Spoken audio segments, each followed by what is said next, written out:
Hi ನಮಸ್ಕಾರ ಎಲ್ರಿಗೂ good morning. Welcome back to our channel Manju and Manu. Good morning Manu. Good morning ಎಲ್ರಿಗೂ. ಎಲ್ಲ ತಿಂಡಿ ಮಾಡ್ಕೊಂಡು ಚೆನ್ನಾಗಿದ್ದೀರಾ ಅನ್ಕೊಂತೀನಿ. ಇವಾಗ ಟೈಮ್ 12 ಗಂಟೆ ಆಗಿದೆ, ತಿಂಡಿ ಸಿಕ್ಕಿಲ್ಲ. ಎಷ್ಟೊತ್ತಿಗೆ ಎದ್ದೆ? 9 ಗಂಟೆ. ಪುನಃ ಮಲ್ಕೊಳ್ಳಿಲ್ಲ? ಇಲ್ಲ, 9 ಗಂಟೆಗೆ ಎದ್ದು ಪುನಃ ಮಲ್ಕೊಂಡು ಪುನಃ 11 ಗಂಟೆಗೇನೋ ಎದ್ದಿದ್ದಾರೆ. ಅವ್ರದ್ದೊಂದು ಕೆಟ್ಟ ಬುದ್ಧಿ ಏನು ಗೊತ್ತಾ, ನಾನು ಹೆಂಗೋ ಕಷ್ಟಪಟ್ಟು ಎದ್ದೇಳ್ತಾ ಇರ್ತೀನಿ, ನಿದ್ದೆ ಕಂಪ್ಲೀಟ್ ಆಗಿಲ್ಲ ಅಂದ್ರೂ ಪರವಾಗಿಲ್ಲ, ಕೆಲಸ ಮುಗಿಸೋಣ ಅಂತ ಬಂದು ತಟ್ಟಿ ಮಲ್ಗಿಸ್ತಾರೆ. ನೀನು ಮಲ್ಕೋ, ನಿದ್ದೆ ಮಾಡು, ನೀನು ಮಲ್ಕೋ ಅಂತ. ಸೊ ಎನಿವೇಸ್, ಇಷ್ಟು ದಿನ ಒಂದು ವಿಚಾರನ ರಿವೀಲ್ ಮಾಡಿರ್ಲಿಲ್ಲ. ಲಾಸ್ಟ್ ಟೈಮು ನಾವು ಗ್ರಾಸರಿ ಶಾಪಿಂಗ್ ಹೋದಾಗ ಮನು ಎಲ್ಲ ಸೀಕ್ರೆಟು ರಿವೀಲ್ ಮಾಡ್ಬಿಡ್ತಾ ಇದೆಯಾ ಈಗಲೇ ಅಂತ ಹೇಳಿದ್ರಲ್ಲ, ಅದೇನಿಲ್ಲ, ಹೊಸ ಮನೆಗೆ ಶಿಫ್ಟ್ ಆಗ್ತಾ ಇದೀವಿ. ಇವಾಗ ಆ ಮನೆ ಹತ್ರನೇ ಹೋಗ್ತಾ ಇದೀವಿ. ಬನ್ನಿ ಆ ಮನೆ ತೋರಿಸ್ತೀನಿ, ಹಂಗೆ ನೋಡ್ಕೊಂಡು ಒಂದ್ ಸ್ವಲ್ಪ ಕ್ಲೀನ್ ಎಲ್ಲ ಮಾಡ್ಬಿಟ್ಟು ಬರೋಣ ಅಂತ ಅನ್ಕೊಂಡಿದ್ದೀನಿ. ಯಾಕೆ ಅಂದ್ರೆ ನಾಳೆ ಹಾಲು ಉಕ್ಕಿಸ್ತಾ ಇದ್ದೀನಿ. ಹೌದು, ನಾಳೆ ಹಾಲು ಉಕ್ಕಿಸ್ಬೇಕು. ನೆಕ್ಸ್ಟ್ ವಾರ ಶಿಫ್ಟಿಂಗ್, ನೆಕ್ಸ್ಟ್ ವೀಕಲ್ಲೇ ಶಿಫ್ಟ್ ಆಗೋಣ ಅಂತ. ಆಷಾಢ ಸ್ಟಾರ್ಟ್ ಆಗ್ಬಿಡತ್ತಲ್ಲ, ಅದ್ರೊಳಗಡೆ ಹಾಲು ಕುಸ್ಕೋಬೇಕು ಅಂತ ಹರಿಬರಿನಲ್ಲಿ ನಾಳೆನೆ ಪ್ರೋಗ್ರಾಮ್ ಇಟ್ಕೊಂಡಿದ್ದೀನಿ. ಹಂಗೆ ಓನರ್ ಬರ್ತಾ ಇದ್ದಾರೆ, ಕೀ ಇಸ್ಕೋಬೇಕು. ಹಂಗೆ ಅವ್ರ ಹತ್ರ ಮಾತಾಡ್ಕೊಂಡು ಸ್ವಲ್ಪ ಮನೆ ಹಂಗೆ ಕ್ಲೀನ್ ಮಾಡ್ಬಿಟ್ಟು ಬರೋಣ ಅಂತ. ಎಲ್ಲ ಕ್ಲೀನ್ ಆಗೇ ಇದೆ, ಆದ್ರೂ ಪೂಜೆ ಮಾಡ್ಬೇಕು ಅಂದ್ರೆ ನಮ್ಮ ಕಡೆಯಿಂದ ಕ್ಲೀನ್ ಮಾಡ್ಕೋಬೇಕಲ್ಲ, ಅದನ್ನ ಮಾಡ್ಬಿಟ್ಟು ಬರೋಣ ಅಂತ. ಆಯ್ತಾ? ರೆಡಿ ಆಯ್ತು ನಂದು. ಚಲೋ. ಹಾಗೆ ಊರಿಂದ ಮಾವಿನಕಾಯಿ, ಎಳ್ನೀರು ಎಲ್ಲ ಎತ್ಕೊಂಡು ಬಂದಿದ್ನಲ್ಲ, ಸೊ ಎಳ್ನೀರೆಲ್ಲ ಯಾರಿಗೂ ಇಲ್ಲ, ನನ್ಗೊಂದು ಮನುಗೊಂದು ಅಂತ ತಂದಿದ್ದು. ಮಾವಿನಕಾಯಿ ತಂದಿದೆ. ಅಲ್ಲಿ ನಮ್ಮನೆಯಲ್ಲಿ ಬಾಡಿಗೆ ಇದಾರಲ್ಲ, 1-2-3 ಜನಕ್ಕೆ ಸ್ವಲ್ಪ ಕ್ಲೋಸ್ ಇದ್ದಾರೆ ಅವ್ರು, ನನಗೆ ಅವರಿಗೆ ಕೊಡೋಣ ಅಂತ ಅನ್ಕೊಂಡು ತಂದಿದೆ. ಅದನ್ನ ಎತ್ಕೊಂಡು ಹೋಗ್ಬೇಕು ಇವಾಗ. ಅದೊಂದು ಕವರ್ಗೆ ಹಾಕೋಬಿಡ್ಲಾ? ಹೊಸ ಮನೆ ಹತ್ರ ಬಂದಿದ್ವಿ. ಇಷ್ಟೊತ್ತು ಓನರ್ ಹತ್ರ ಮಾತಾಡ್ಕೊಂಡು ಎಲ್ಲ ಬ್ಯುಸಿಯಾಗಿ ಹೋಗ್ಬಿಟ್ಟಿದ್ವಿ. ಇವಾಗ ಜಸ್ಟ್ ಓನರ್ ಹೋದ್ರು, ನಾವು ಹೋಗಿ ಊಟ ಮಾಡ್ಕೊಂಡು ಬಂದು ಮನೆ ಸ್ವಲ್ಪ ಕ್ಲೀನ್ ಮಾಡ್ಬಿಟ್ಟು ಹೋಗೋಣ ಅನ್ಕೊಂಡು ಕ್ಲೀನ್ ಮಾಡ್ತಾ ಇದೀವಿ. ಬನ್ನಿ, ನಮ್ಮ ಮನೆ ಒಳಗಡೆ ಕರ್ಕೊಂಡು ಹೋಗ್ತಾ ಇದ್ದೀನಿ. ಹೊಸ ಮನೆ ನೆಕ್ಸ್ಟ್ ವೀಕಿಂದ ನಾವು ಇನ್ಮೇಲೆ ಇಲ್ಲಿಂದ ವಿಡಿಯೋಸ್ ಮಾಡ್ತೀವಿ. ಇದು ಎಂಟ್ರೆನ್ಸ್. ಇಲ್ಲಿ ಬರ್ತಿದ್ದಂಗೆನೆ ನಮಗೆ ಕಾಣೋದು ಇಲ್ಲೊಂದು ಪ್ಯಾಸೇಜು. ಇಲ್ಲಿ ನೋಡಿ, ಸಾಹೇಬ್ರು ಏನು ಮಾಡ್ತಾವ್ರೆ, ಮನೆ ಕ್ಲೀನಿಂಗಿಗೆ ಹೆಲ್ಪ್ ಮಾಡ್ತಾವ್ರೆ. ಹಾಯ್, ಮಿನಿ ಹೋಮ್ ಟೂರ್ ಮಾಡ್ಬಿಡೋಣ ಅಂತ. ಹೌದಾ? ಇಷ್ಟು ದಿನ ಜೋರಾಗಿ ಮಾತಾಡು ಅಂತ ಬೈತಿದ್ದಲ್ಲ, ಬೇಡ ಅಂದ್ರೆ ವಾಯ್ಸ್ ಜೋರಾಗಿ ಬರ್ತಾ ಇದೆ. ಹೌದಾ? ಮನೆ ಖಾಲಿ ಇದೆಯಲ್ಲ, ಫರ್ನಿಚರ್ಗಳೆಲ್ಲ ಏನೂ ಇಲ್ಲ. ಸೊ ಈಗ ಏನೇ ಮಾತಾಡಿದ್ರು ಎಕೋ ಆಗುತ್ತೆ. ಅದರಲ್ಲೂ ವಿಂಡೋಸ್ ಎಲ್ಲ ಓಪನೇ ಮಾಡಿಲ್ಲ ನಾವು. ಬೆಕ್ಗಳು ಒಳಗಡೆ ಬಂದ್ಬಿಟ್ರೆ ಅಂತ ಭಯ. 1-2 ಬೆಕ್ಗಳು ಕಾಣಿಸ್ತೋ ಇಲ್ಲಿ. ಸೊ ಬನ್ನಿ ಕ್ವಿಕ್ಕಾಗಿ ಮನೆ ಟೂರ್ ಮಾಡಿಬಿಡ್ತೀನಿ. ಸೊ ನಾನು ಆವಾಗಲೇ ಹೇಳ್ದಂಗೆ ಇದು ಪ್ಯಾಸೇಜ್. ಇಲ್ಲಿ ಬಂದರೆ ಲಿವಿಂಗ್ ಹಾಲ್, ಅಲ್ಲಿ TV ಯೂನಿಟ್, ಇದು ಪೂಜಾ ರೂಮ್ ಅಂತೂ ತುಂಬ ದೊಡ್ಡದಾಗಿದೆ. ನನಗೆ ಪೂಜಾ ರೂಮು ತುಂಬ ದೊಡ್ಡದಾಗಿದ್ರೆ ಇಷ್ಟ ಆಗುತ್ತೆ. ಸೊ ನನಗೆ ಇಷ್ಟ ಆಗೋ ಥರ ಇದೆ ಇದು. ಫುಲ್ ಖುಷಿ ಆಯಿತು ಪೂಜಾ ರೂಮ್ ನೋಡಿ. ಇದು ಒಂದು ಪ್ಯಾಸೇಜ್, ಯುಟಿಲಿಟಿ ಅಂತಲೇ ಹೇಳ್ಬೋದು. ಇಲ್ಲಿ ವಾಷಿಂಗ್ ಮಿಷಿನ್ ಇಟ್ಕೊಳ್ಳೋದಕ್ಕೆ ಅಂತ ಮಾಡಿದ್ದಾರೆ. ಇದು ಬಾತ್ರೂಮು. ಸೊ ಇಲ್ಲಿ ಯುಟಿಲಿಟಿ ಆದ ನೆಕ್ಸ್ಟ್ ಇಲ್ಲೇ ನಮಗೆ ಕಿಚನಲ್ಲಿ ಒಂದು ಸ್ಟೋರ್ ರೂಮ್ ಕೊಟ್ಟಿದ್ದಾರೆ ಈ ಥರ. ಸೊ ಏನೇ ಅಡಿಷ್ನಲ್ ಗ್ರಾಸರಿ ಎಲ್ಲ ಇದ್ರೂ ನಾವು ಇಲ್ಲೇ ಡಂಪ್ ಮಾಡ್ಕೋಬೋದು. ದೊಡ್ಡ ಪಾತ್ರೆನೆಲ್ಲ ಇಲ್ಲೇ ಇಟ್ಕೊಬಿಡ್ಬೋದು. ಸೊ ನಮ್ಮ ಕಿಚನ್ನು ಕ್ಲೀನ್ ಆ್ಯಂಡ್ ನೀಟಾಗಿ ಕಾಣಿಸುತ್ತೆ ಯಾವಾಗನೂ. ಇದೊಂದು ಚಿಮ್ನಿ. ಇಲ್ಲಿ ಬಂದು ಹಿಂದೆಗಡೆ ಪ್ಯಾಸೇಜ್ ಇದೆ. ಇದು ವಿಂಡೋಗಳು ಈಗ ಹೊಸದಾಗಿ ಪೇಂಟ್ ಮಾಡಿಸಿದಾರಲ್ಲ, ಹಂಗಾಗಿ ಇನ್ನೂ ಅದು ಸ್ವಲ್ಪ ಕಚ್ಕೊಂಡಿದೆ, ತೆಗಿಯಕ್ಕೆ ಆಗ್ತಾ ಇಲ್ಲ. ಅದು ಯೂಸ್ ಮಾಡ್ತಾ ಸರಿ ಹೋಗುತ್ತೆ. ನಾಳೆ ಹಾಲು ಉಗ್ಸೋದಕ್ಕೆ ಅಂದ್ಬಿಟ್ಟು ಎಲೆಕ್ಟ್ರಿಕ್ ಸ್ಟವ್ನ ತಂದಿಟ್ಟು ಇದೀವಿ. ಇಲ್ಲಿ ಒಂದು ಕ್ರಾಕರಿ ಯೂನಿಟ್ ಅಂತನಾದ್ರು ಹೇಳ್ಬೋದು, ಇಲ್ಲ ಮಸಾಲಾ ಡಬ್ಬಗಳು ಇಟ್ಕೊಳಕ್ಕೆ ಅಂತನಾದರೂ ಹೇಳ್ಬೋದು. ಇಲ್ಲಿ ಒಂದು ಮಾಡಿದ್ದಾರೆ, ಒಂದು ಕಂಪಾರ್ಟ್ಮೆಂಟು. ಅದು ಬಿಟ್ಟರೆ ಸೊ ಇಷ್ಟು ಕಿಚನ್ ಕಾರ್ನರ್. ಇದು ನಾವು ಕೆಟಗೇನ್ ಬಂದಿರೋದು 2 BHKಗೆ. ಇದು ಒಂದು ಬೆಡ್ರೂಮು. ಇಲ್ಲಿ ಕಬೋರ್ಡು, ಡ್ರೆಸ್ಸಿಂಗ್ ಮಿರರ್.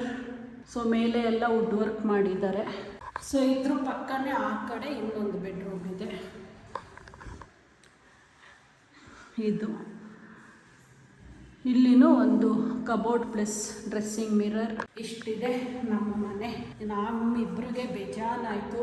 ಅಲ್ಲಿ ಮನೆ ಅಷ್ಟೇ ಇದೆ ಅಲ್ವಾ ಮನೆ? ಇದನ್ನು ಆ ಮನೆ ಇದೆಯಲ್ಲ ಈಗ ನಾವು ಇರೋ ಮನೆ, ಅದರಷ್ಟೇ ಇದೆ ಬಿಟ್ಟು. ಬಟ್ ಏನಪ್ಪ ಅಂದರೆ ಒಂದು ಇದು ಜಾಸ್ತಿ, ಅಲ್ಲಿ ಸ್ವಲ್ಪ ಓಪನ್ ಏರಿಯಾ ಥರ ಇಟ್ಟಿದ್ದಾರೆ.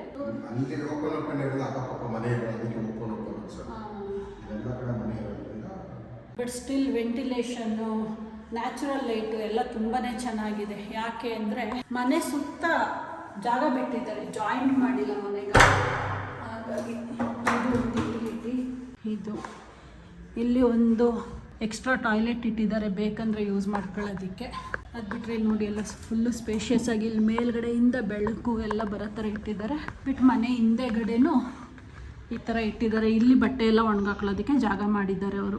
ಒಂದು ಖುಷಿ ವಿಚಾರ ಏನಪ್ಪ ಅಂದರೆ ಯಾವುದೇ ಕಾರಣಕ್ಕೂ ನಮಗೆ ಟೆರೆಸ್ಗೆ ಹೋಗೋ ಅಂತ ನೆಸೆಸಿಟಿನೇ ಬರಲ್ಲ. ಇಲ್ಲಿ ಟೆರೆಸ್ ಆಕ್ಸಸ್ ಬೇಕೇ ಆಗಿಲ್ಲ ನಮಗೆ. ಇದೇ ಟೆರೆಸ್ ಆಕ್ಸಸ್ಸು, ಬಟ್ ನೆಸೆಸಿಟಿನೇ ಬರಲ್ಲ. ಎಲ್ಲ ಕೆಲಸಗಳು ಕೆಳಗಡೆನೇ ಆಗುತ್ತೆ. ಬಟ್ಟೆ ಒಣಗಾಕೊಳ್ಳೋದಾಗಲಿ ಮತ್ತೊಂದು ಎಲ್ಲ. ಆ ಕಡೆ ಪ್ಯಾಸೇಜು ಅಷ್ಟೇ ನಮಗೆ ತುಂಬ ಬಿಟ್ಟಿದ್ದಾರೆ ದೊಡ್ಡದಾಗಿ. ತೋರಿಸ್ತೀನಿ. ಇಷ್ಟು ಸ್ಪೇಷಿಯಸ್ ಆಗಿದೆ ಈ ಕಡೆ ಅಂತೂ. ಸೊ ಇಷ್ಟಿದೆ ನಮ್ಮ ಮನೆ. ಇವಾಗ ಇಲ್ಲಿ ಮನು ಕಸ ಗುಡ್ಸಾಯಿತು. ನಾನು ಒರೆಸ್ಕೊಂಡು ಬಂದುಬಿಟ್ರೆ ಕ್ಲೀನ್ ಮಾಡಿ ಹೋಗೋದು. ನಾಳೆ ಬೆಳಗ್ಗೆನೆ ಬಂದು ಮುಗಿಸೋಣ ಅನ್ನೋ ಪ್ಲ್ಯಾನಲ್ಲಿ ಇದ್ದೀವಿ. 8:30 ಒಳಗಡೆ ಎಲ್ಲ ಮುಗಿಸ್ಕೊಳ್ಳೋಣ ಅಂತ. ಗೊತ್ತಿಲ್ಲ ಏನಾಗುತ್ತೋ, ಗೊತ್ತಲ್ಲ ನಿಮಗೆ. ನಾವು ಎದ್ದೇಳೋದು ಯಾವ ರೇಂಜಿಗೆ. ಆಯ್ತಾ ನಾನು ಒರೆಸ್ಕೊಂಡು ಬರಲ್ಲ. ನಾನು ಅಲ್ಲಿ ಇಟ್ಟಿದ್ದೀನಿ ಕಸ ತೆಗೆಯೋದು ಮರ. ಹಿಂಗೆ ಒಬ್ರಿಗೊಬ್ರು ಸೇರ್ಕೊಂಡು ಹೆಲ್ಪ್ ಮಾಡ್ಕೊಬಿಟ್ರೆ ಬೇಗ ಮುಗ್ದೇ ಹೋಗ್ಬಿಡತ್ತೆ, ಗೊತ್ತೇ ಆಗಲ್ಲ. ಹೋಗ್ತೀನಿ, ಮನೆ ಒರೆಸ್ಕೊಂಡು ಬಂದ್ಬಿಡ್ತೀನಿ ನಾನು. Later that same evening.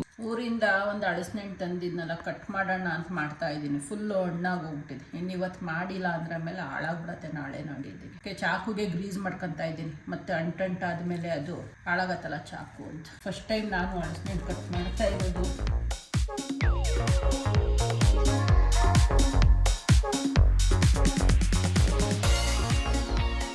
First time ಅಲ್ಲ, ಸೆಕೆಂಡ್ ಟೈಮ್. ಲಾಸ್ಟ್ ಟೈಮ್ ಯಾವಾಗಲೂ ಅಪ್ಪ ತಂದು ಕೊಟ್ಟಾಗ ನಾನೇ ಮಾಡಿದ್ದೆ ಅನ್ಸತ್ತಲ್ವ ಮನು? ಹೌದು. ಮನುಗೆ ಬರಲ್ಲ, ಕಲ್ತ್ಕೊಂಬಂದು ಕಲ್ತ್ಕೊಳ್ಳಲ್ಲ.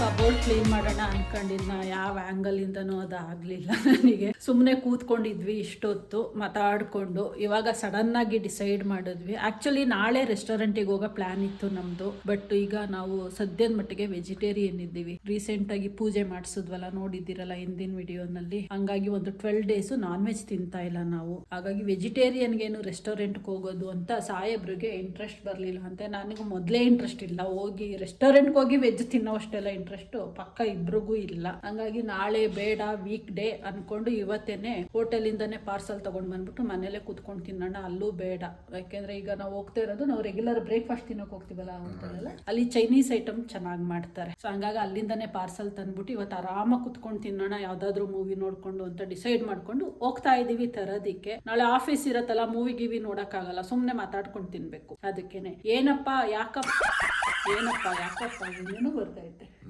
ನಾಳೆ ರೆಸ್ಟೋರೆಂಟಿಗೆ ಹೋಗೋ ಪ್ಲಾನ್ ಇದ್ದಿದ್ದು ಯಾಕಪ್ಪ ಅಂತ ನೆಕ್ಸ್ಟ್ ವಿಡಿಯೋನಲ್ಲಿ ಗೊತ್ತಾಗುತ್ತೆ. ನೆಕ್ಸ್ಟ್ ವಿಡಿಯೋನ ಮಿಸ್ ಮಾಡಿದೆ ನೋಡಿ. Trade the whip, trade the currency. Moving like it's an emergency.